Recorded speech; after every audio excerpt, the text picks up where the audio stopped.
Hi everyone, welcome back to my channel. Today I am going to talk about how to change language in Google Analytics 4.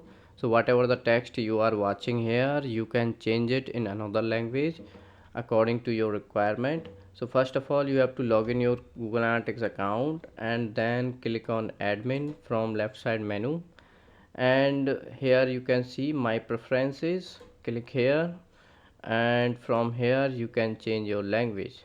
After changing the language, you have to click on save changes, and it might take some time, so you have to do hard refresh, or you can log out and log in again, or if still it's not work, you have to remove your cookies.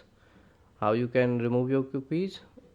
Go to inspect element and then click on application, and here you can clear your all the cookies. So this is how you can change your language.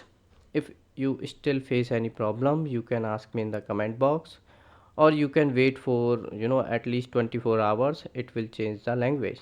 So thank you so much for watching this video. If you still have any query, you can ask me in the comment box.